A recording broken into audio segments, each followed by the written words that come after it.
Salam bonsai. Kali ini kita akan membahas bonsai on the rock, bonsai di atas batu, khusus untuk para pemula, bukan untuk para senior ya. Para senior mungkin lebih pintar. Nah, ini khusus para pemula aja, pemula di dunia berbonsaian. Kali ini kita mencoba membahas tahap lanjutan sebuah bonsai, di mana gerak dasarnya yang ekstrim, dari bawah ekstrim, kita usahakan lanjutannya juga ekstrim juga. Ya, harus ekstrim agar supaya bonsai kita bisa terlihat enak, jalurnya kemana enak, dipandang enak. Konsekuensinya bawah ekstrim, atas juga ekstrim, seperti itu ya. Itulah sebagian dari proses ya. Proses itu kita anggap enak aja, jangan dijadikan sebuah beban ya. Tujuan kita salah satu memprogram bonsai, merawat bonsai, salah satunya kan menghilangkan beban pikiran hidup, hiburan lah kata orang, biar hidup kita enggak sepaneng, hidup kita obat stres begitu. Kalau kita membuat sebuah bonsai menjadi beban, ya sama aja kita menambah beban hidup. Kan lucu, bukannya kita terhibur, malah kita jadi banyak pikiran. Udah banyak pikiran hidup, kita jadi tambah pikiran. Akhirnya apa? Stres kita jadinya. Kita ikutin alurnya aja, pohonnya kemana, geraknya kemana, ikuti aja. Jalan pohon kemana, kita ikutin aja. Jadi enak, makan kita enak, tidur kita nyenyak, nggak ada beban kan. Apa-apa enak. Rezeki nanti kita ikut enak, rezeki ngalir, kita hatinya seneng kan. Hati seneng itu rezeki juga seneng, kata orang tua.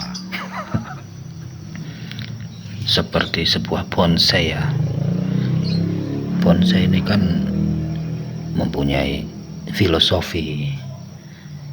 Walaupun dia indah, bagus, dipandang enak, cantik, tapi di dalam kecantikannya itu ada sebuah proses yang menyakitkan. Kenapa saya bilang menyakitkan? Itu tahapannya itu memang sakit. Seperti orang yang ketimpa yang berat-berat terus, ditimpa keberatan terus, keberatan hidup. Tapi dibalik semua itu, dia menjadi indah. Keindahannya itu mempesona. Yang membuat mempesona ya kita sendiri. Bagaimana cara kita membuat sebuah pohon menjadi mempesona? Ya kita membuat pohon mempesona dari awal, dari kecil sampai masuk kontes. Itu semua butuh perjuangan, enggak secepat kilat ya. Kalau pengen secepat kilat ya kita beli, punya orang beli, duit berapa juta kita beli langsung.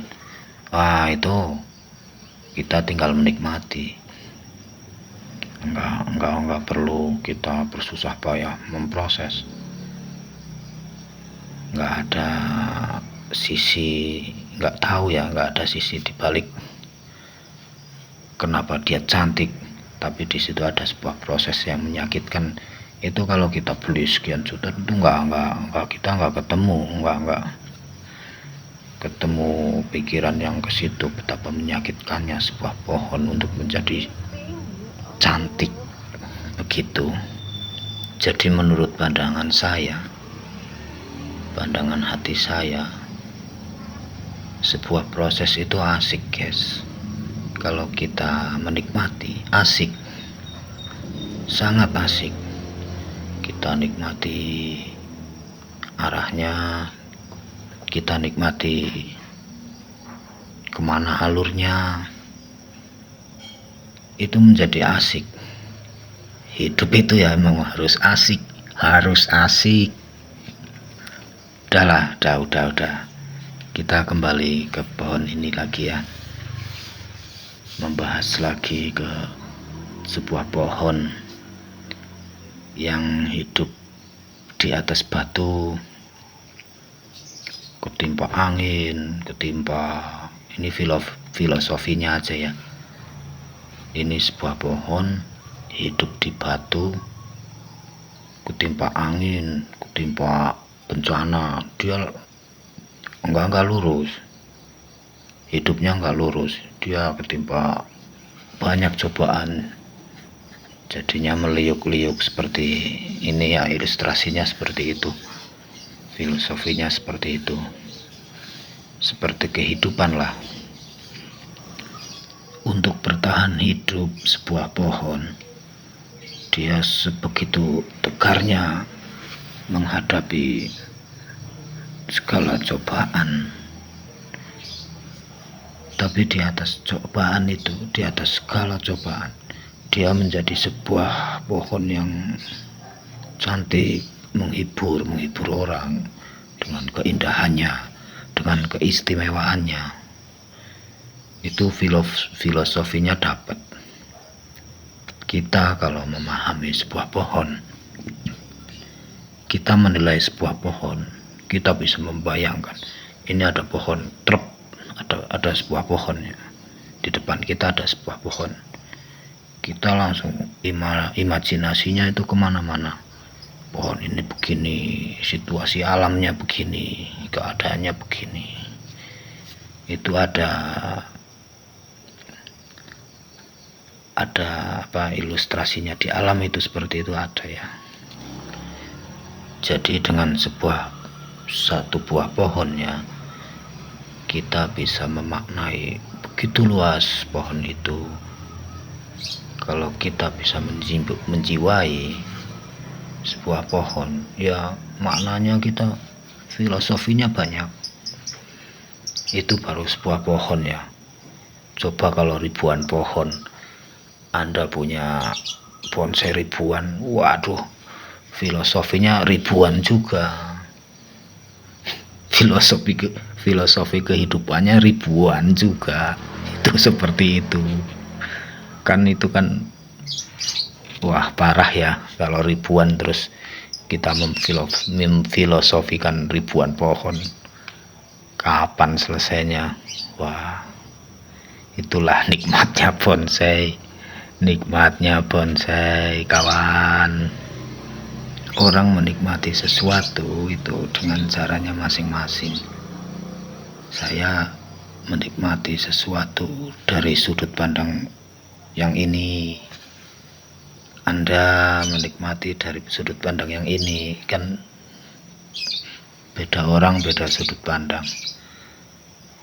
Tapi pada intinya ini sebuah hobi ya, sebuah hiburan, sebuah seni. Ada hiburan tapi seninya itu, wah, seninya itu bagus. Kalau orang nggak punya seni, ya nggak menanam bonsai asal tanam. Tapi untuk sebuah bonsai itu ya harus berjiwa seni orangnya. Kalau nggak berjiwa seni ya nggak bisa, susah. 1 hari, 2 hari, 1 bulan, 2 bulan, kalau jiwanya bukan jiwa seni dalam dunia bonsai ya dia bosan 1 hari, 2 hari, 1 tahun bosan.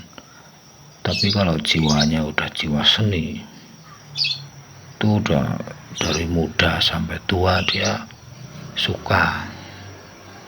Itu pengalaman orang-orang itu, pengalaman orang-orang berbonsaian seperti itu.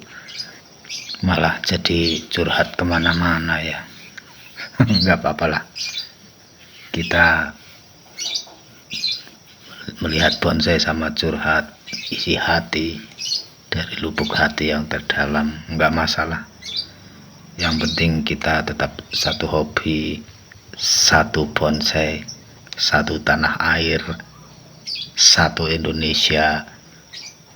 Kita majukan bonsai, kita majukan dunia perbonsaian. Seperti itu kira-kira ya. Semoga dunia perbonsaian Indonesia semakin maju. Terima kasih atas waktunya mampir di video kami, dan semoga yang menonton video ini banyak rezekinya, dipermudah segala urusan-urusannya. Amin.